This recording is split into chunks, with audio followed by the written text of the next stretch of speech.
кабыл алынды. Урматтуу депутаттар, мына өткөн аптада мурунку президентибиз Атамбаев Алмаз Шаршенович тарабынан биздин палатага, депутаттарга тез таасирин тийгизген сөздөрдү айтып кетти. Ошол үчүн мен кыска сиздерге өзүмдүн оюм пикиримди сиздердин атыңыздардан билгизип койсом, уруксат берсеңиздер.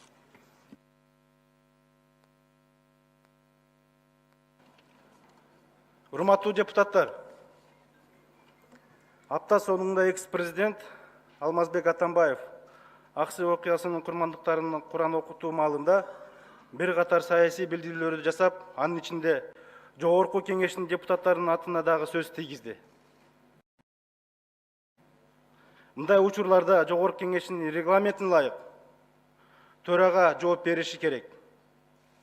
Андыктан кыскача кайрылууга уруксат бериңиздер. Урматтуу Алмазбек Шаршенович, Кыргыз эли соңку 30 жылга жакын убакыттын ичинде авторитардык бийликтин ар түрдүүсүн баштан өткөрдү. Сиз айтып жаткан үй бүлөлүк кландык башкаруу 2002 жылы Аксыдагы кан төгүүгө себеп болгон.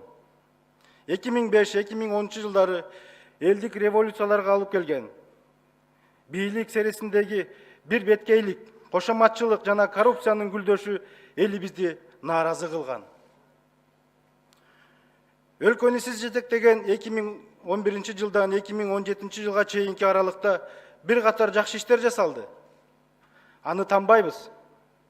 Анын ичинде парламенттик демократияга карай кадамдар ташталды. Жогорку Кеңеште көп партиялуулук, ачык айкындуулук, плюрализмдин белгилери пайда болду.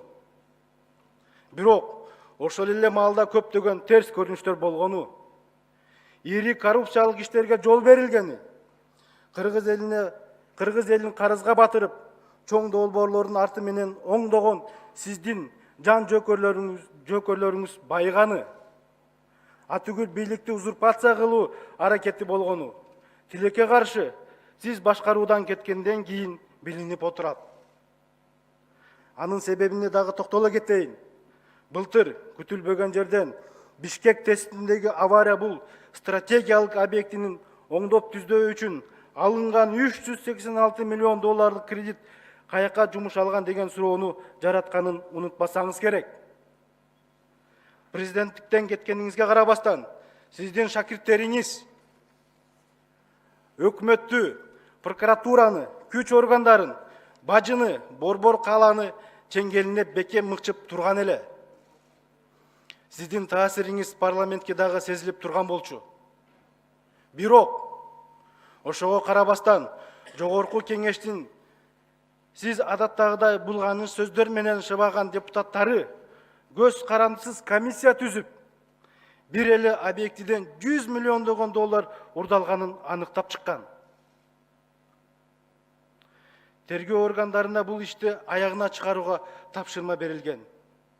Иликтөө иштеринин жүрүшүндө былтыр ушул маалда өкмөт отставкага кеткенин, бир эмес, эки мурдагы премьер-министр, өкмөт мүчөлөрү, мурдагы мэрлер, бажы кызматынын жетекчилери, жалпылап айтканда оңдогон таасирдүү адамдар камакка алынганын баарыбыз билебиз. Урматтуу Алмазбек Шаршенович, Кыргыз элин карызга батырган парламент эмес. Чет элден келген гранттарды, кредиттерди өөнөп жеген бул парламент эмес. Бийликти ашыкча пайдаланып, өзүнүн оппоненттерине ар түрдүү кылмыш ишин токуп, куугунтуктаган бул парламент эмес. Жогорку Кеңеш мындан ары дагы көз карандысыз, мыйзамдын чегинен чыкпай иштөөсүн уланта бермекчи. Эл тарабынан шайланып келген, элдин мүдөөсү менен иштеген бийлик бутагы катары, эл өкүлдөрү катары биз ар түрдүү сын пикирлерди туура түшүнүп, элибизге ак дилден кызмат кыла бермекчибиз.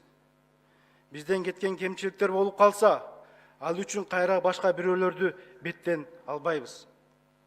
Тескерисинче, катачылыгыбызды ачык айкын айтып, мойнубузга алып, оңдоп түзөп, алдыга кара жолубузду улайбыз.